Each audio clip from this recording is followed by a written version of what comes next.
Assalamualaikum warahmatullahi wabarakatuh.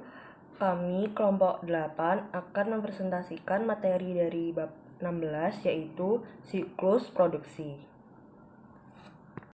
Sebelumnya, saya akan memperkenalkan anggota kelompok 8. Alexanora NPM akhir 164, Nirmala Nur NPM akhir 166, Ayunda Mentari NPM akhir 168, Meilina Amelia NPM akhir 171, Melati Cahyaning NPM akhir 185, dan Faiza Mahdiah NPM akhir 193.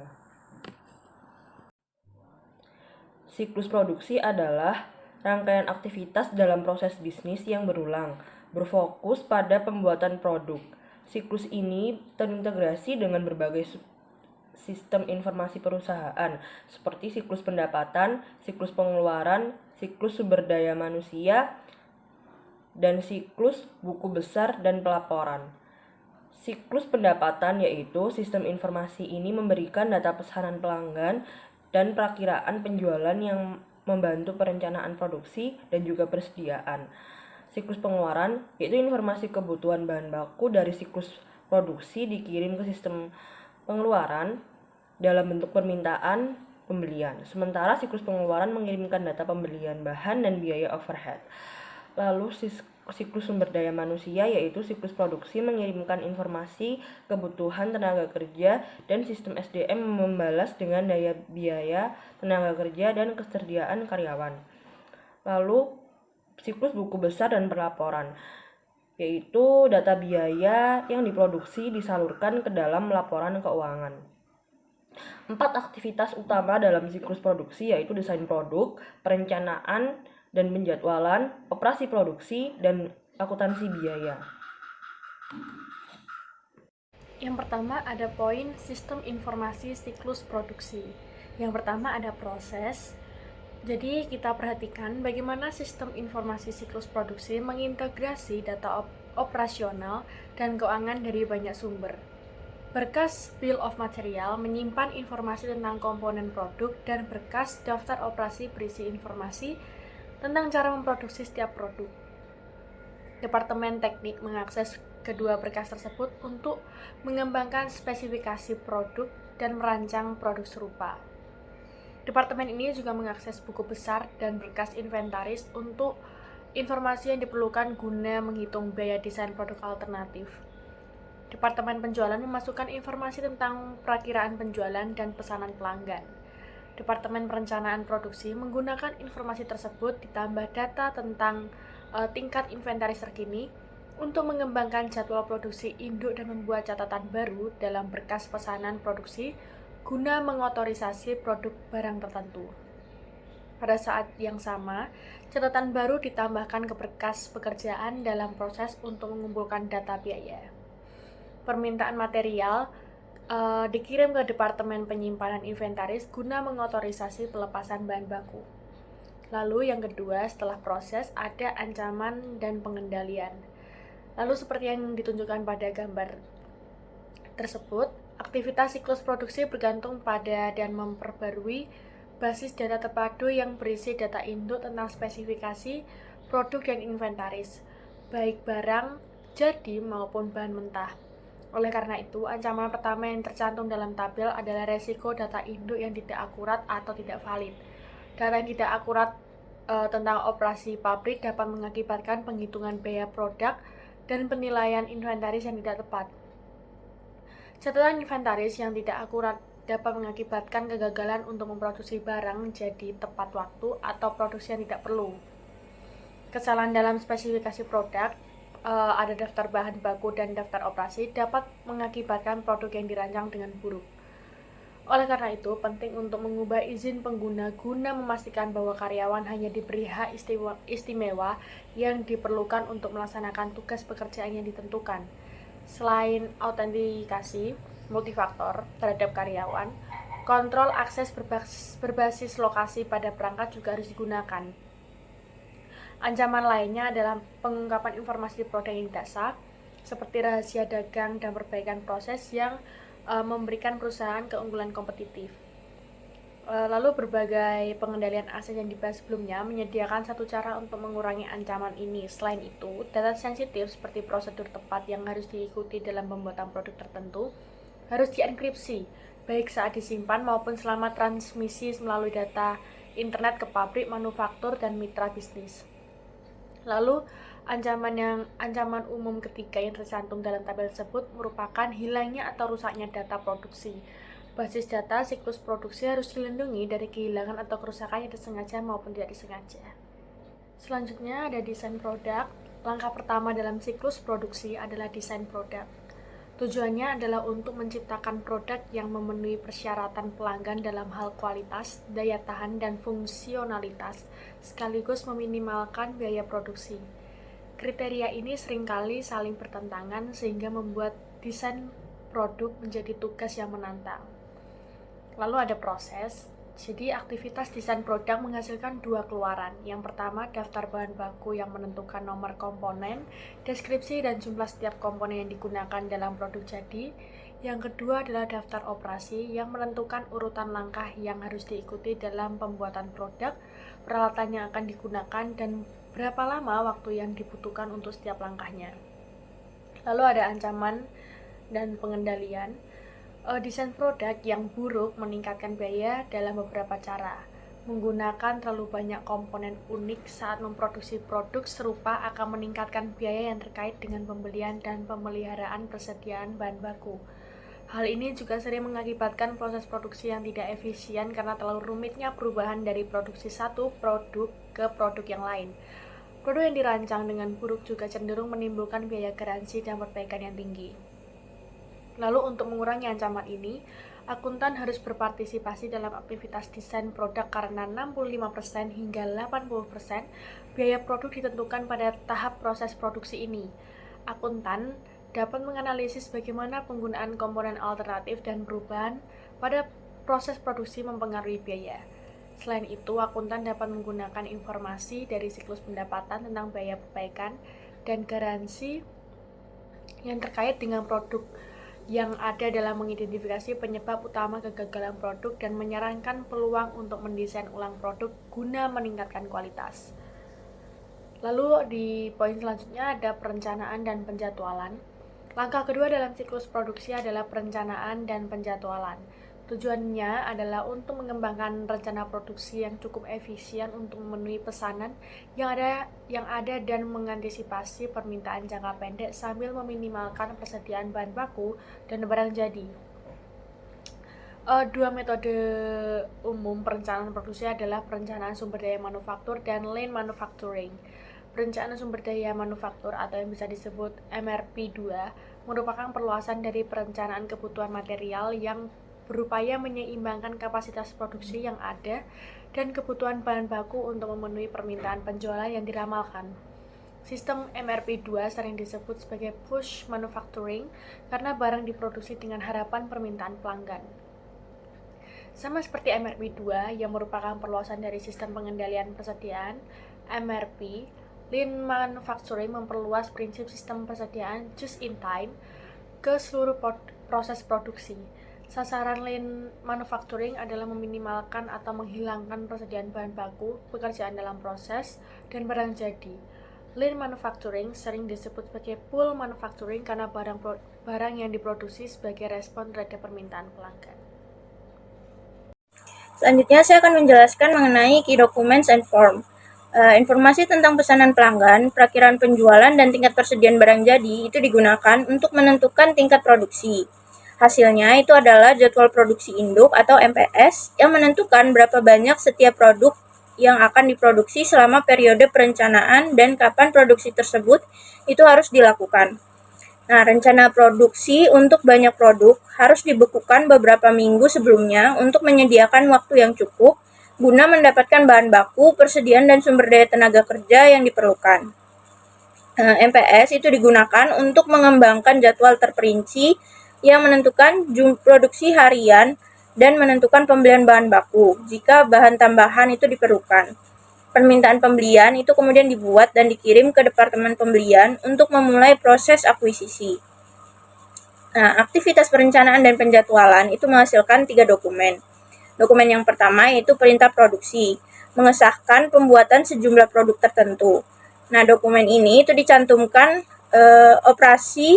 dokumen ini itu mencantumkan operasi yang perlu dilakukan, jumlah yang akan diproduksi, dan lokasi pengiriman produk jadi. Dokumen ini itu juga mengumpulkan data tentang masing-masing aktivitas tersebut. Kemudian dokumen yang kedua itu ada permintaan material yang mengesahkan pemindahan sejumlah bahan baku yang diperlukan dari gudang penyimpanan ke lokasi pabrik tempat bahan baku tersebut akan digunakan. Dokumen ini itu berisi nomor pesanan produksi, tanggal penerbitan, dan berdasarkan daftar material, nomor komponen, dan jumlah semua bahan baku yang diperlukan. Kemudian yang ketiga ada dokumen pemindahan bahan baku. Berikutnya, ke seluruh pabrik didokumentasikan pada dokumen tiket pemindahan yang mengidentifikasi komponen yang akan dipindahkan, lokasi pemindahannya, dan waktu pemindahan. Nah, penggunaan kode batang dan tag RFID itu memberikan peluang untuk meningkatkan efisiensi dan keakuratan aktivitas penanganan material ini dengan menghilangkan kebutuhan untuk memasukkan data secara manual.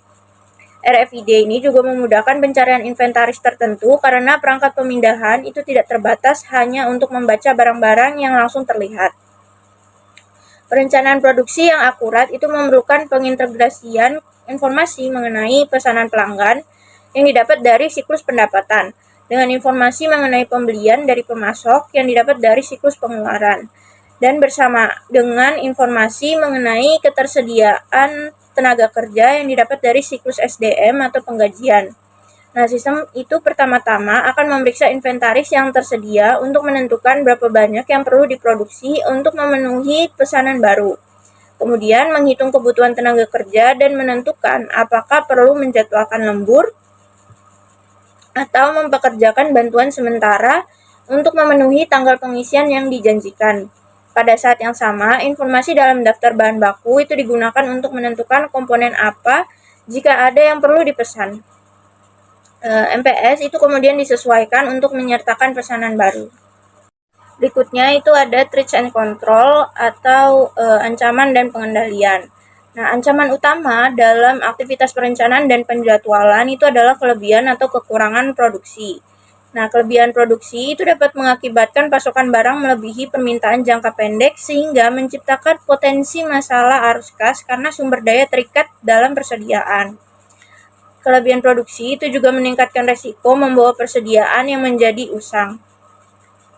Sebaliknya, jika kekurangan produksi dapat mengakibatkan hilangnya penjualan dan ketidakpuasan pelanggan karena kurangnya ketersediaan barang yang diinginkan. Nah, sistem perencanaan produksi itu dapat mengurangi resiko kelebihan dan kekurangan produksi ini. Persetujuan dan otorisasi yang tepat atas perintah produksi juga merupakan pengendalian lain untuk mencegah kelebihan atau kekurangan produksi barang tertentu. Tinjauan dan persetujuan yang cermat juga memastikan bahwa perintah produksi yang benar telah dirilis. Risiko perintah produksi yang tidak sah dapat dikurangi dengan membatasi akses ke program penjadwalan produksi. Untuk mengurangi risiko kehilangan inventaris, akses fisik ke inventaris harus dibatasi, seperti pada pengendalian 6.1. Dan semua pergerakan internal inventaris harus didokumentasikan, seperti dengan pengendalian 6.2.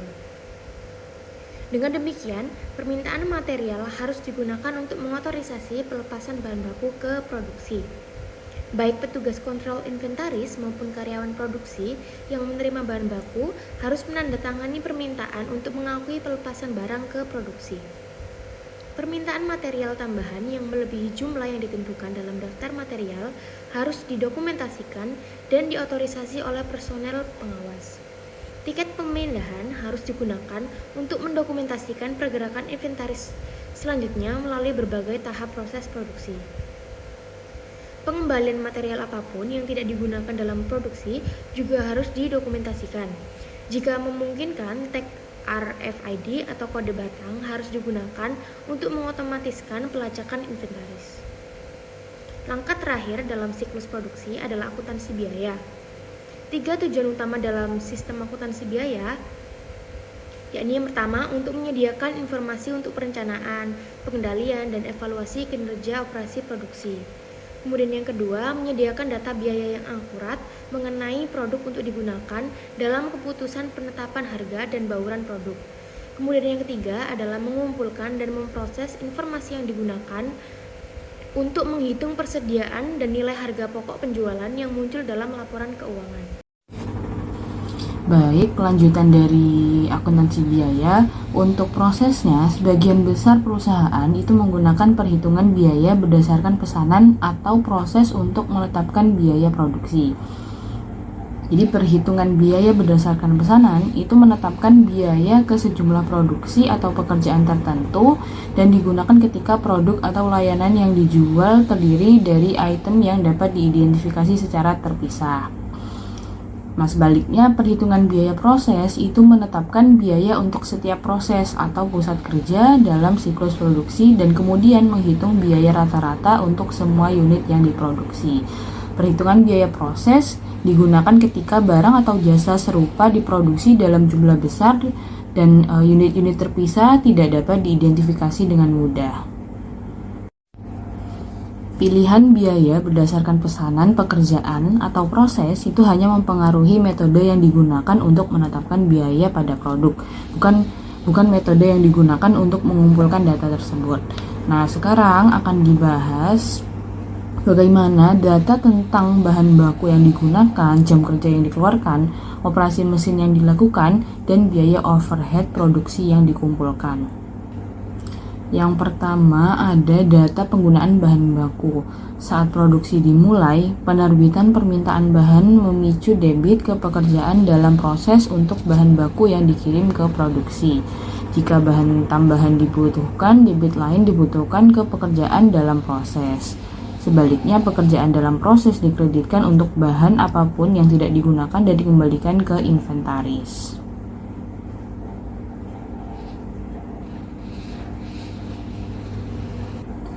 Bahkan, bahan baku dapat dilacak dengan kode batang atau tag RFID. Yang kedua, ada biaya tenaga kerja langsung. Di masa lalu, AOE dan produsen lain menggunakan dokumen kertas yang disebut tiket waktu kerja untuk mengumpulkan data tentang aktivitas tenaga kerja. Dokumen ini mencatat jumlah waktu yang dihabiskan pekerja untuk setiap tugas pekerjaan tertentu.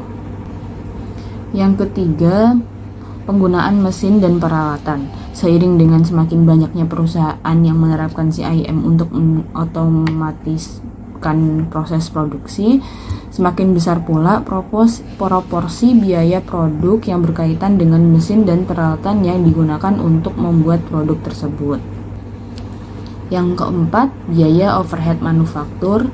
Biaya manufaktur yang secara ekonomis tidak layak untuk dilacak langsung ke pekerjaan atau proses tertentu dianggap sebagai overhead manufaktur. Berikutnya, ancaman dan pengendalian dari akuntansi biaya. Seperti yang diilustrasikan dalam kasus, data biaya yang tidak akurat dapat mengurangi efektivitas penjadwalan produksi yang melemahkan kemampuan manajemen untuk memantau dan mengendalikan operasi manufaktur. Misal, data biaya yang tidak akurat dapat mengakibatkan dalam keputusan yang tidak tepat tentang produk mana yang akan dibuat dan cara menetapkan harga jual saat ini. Ketidakakuratan dalam laporan keuangan dan laporan manajerial dapat mendistorsi analisis kinerja masa lalu dan keinginan untuk melakukan investasi di masa mendatang atau perubahan dalam operasi. Prosedur pengendalian terbaik untuk memastikan bahwa entry data akurat adalah dengan mengotomatiskan pengumpulan data menggunakan teknologi RFID, pemindaian kode batang, pembaca lencana, dan perangkat lainnya. Namun, data biaya yang akurat itu tidaklah cukup. Seperti ditunjukkan oleh kasus, sistem akuntansi biaya yang dirancang dengan buruk salah mengalokasikan biaya ke produk dan menghasilkan laporan yang menyesatkan tentang aktivitas siklus produksi. Yang keduanya bisa menyebabkan keputusan yang salah dan frustasi. Nah, berikutnya, dua subbagian berikut ini akan menjelaskan bagaimana sistem biaya berbasis aktivitas dan metrik kinerja yang inovatif dapat mengurangi masalah. Yang pertama, pengendalian yang lebih baik dengan sistem biaya berbasis aktivitas. Sistem biaya tradisional menggunakan basis yang digerakkan oleh volume seperti tenaga kerja langsung atau jam mesin untuk menerapkan biaya overhead pada produk.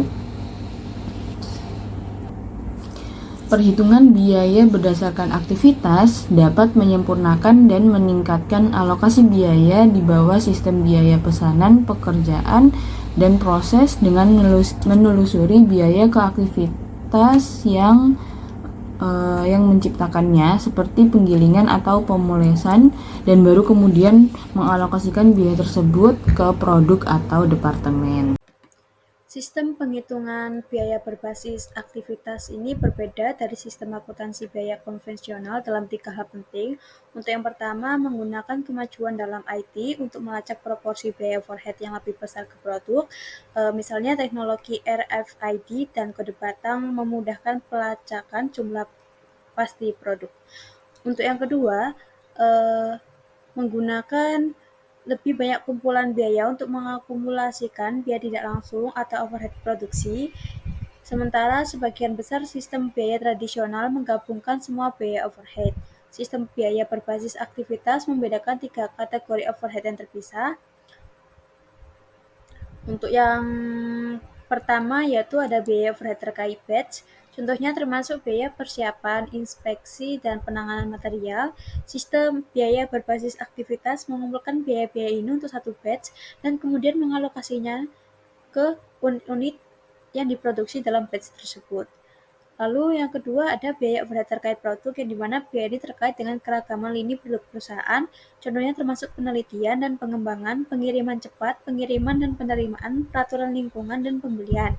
Sistem biaya berbasis aktivitas mencoba menghubungkan biaya ini dengan produk tertentu jika memungkinkan. Lalu yang ketiga ada biaya overhead perusahaan yang dimana kategori ini mencakup biaya seperti sewa atau properti pajak, yang dimana biaya ini berlaku untuk semua produk. Dengan demikian, sistem biaya berbasis aktivitas biasanya mengalokasikannya menggunakan tarif departemen atau pabrik. Untuk yang ketiga, mengenai berusaha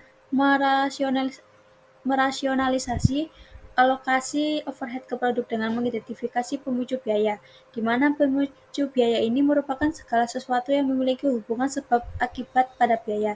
Misalnya, jumlah pesanan pembelian yang diproses merupakan salah satu pemicu biaya Departemen Pembelian, yaitu total biaya pemrosesan pesanan pembelian, misalnya gaji, Departemen Pembelian, ongkos kirim, bervariasi secara langsung dengan jumlah pesanan pembelian yang diproses.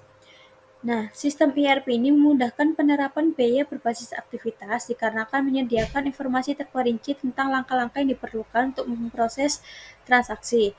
Misalnya waktu dan biaya untuk memesan bahan baku yang dibutuhkan untuk memproduksi suatu produk bergantung pada jumlah komponen dalam produk jadi. Akuntan dan teknisi dapat mengamati dan menghitung waktu rata-rata yang diperlukan untuk mengambil satu komponen dari inventaris. Lalu untuk kontrol yang ditingkatkan dengan metrik kinerja inovatif ini, pendekatannya modern terhadap produksi seperti produksi ramping berbeda secara signifikan dari produksi massal tradisional. Salah satu perbedaan utamanya adalah penurunan yang nyata dalam tingkat persediaan barang jadi karena produksi dijadwalkan sebagai respons terhadap permintaan pelanggan, bukan proyeksi berdasarkan tahun-tahun sebelumnya. Meskipun hal ini bermanfaat dalam jangka panjang, hal ini seringkali menciptakan penurunan jangka pendek dalam profitabilitas yang dilaporkan. Alasannya, akuntansi keuangan tradisional ini memperlakukan persediaan ini sebagai aset. Nah, untuk throughput-nya itu ukuran efektivitas produksi, yang dimana throughput ini merupakan jumlah unit yang baik yang diproduksi dalam periode waktu tertentu. Untuk throughput ini terdiri dari 3 faktor yang masing-masing dapat dikontrol secara terpisah seperti yang ditunjukkan dalam rumus berikut. Rumusnya yaitu total unit produksi per waktu pemrosesan dikalikan waktu pemrosesan per total waktu dikalikan unit bagus per total unit. Untuk langkah-langkah pengendalian mutu ini, informasi tentang biaya mutu dapat membantu perusahaan menentukan dampak tindakan yang diambil untuk meningkatkan hasil dan mengidentifikasi area memerlukan perbaikan lebih lanjut. Biaya pengendalian mutu dapat dibagi menjadi 4 area, yaitu yang pertama, biaya pencegahan dikaitkan dengan perubahan proses produksi yang dirancang untuk mengurangi tingkat cacat produk. Yang kedua, biaya inspeksi dikaitkan dengan pengujian untuk memastikan bahwa produk memenuhi standar kualitas. Lalu yang ketiga, biaya kegagalan internal dikaitkan dengan pengerjaan ulang atau pembuangan yang dimana produk ini diidentifikasi rusak sebelum dijual. Lalu yang terakhir, yang keempat, biaya kegagalan eksternal terjadi ketika produk cacat dijual kepada pelanggan. Biaya ini mencakup biaya seperti klaim tanggung jawab produk, biaya garansi dan perbaikan, hilangnya kepuasan pelanggan, serta rusaknya reputasi perusahaan. Sekian presentasi yang bisa kami sampaikan. Mohon maaf bila ada salah kata atau pengucapan. Terima kasih. Wassalamualaikum warahmatullahi wabarakatuh.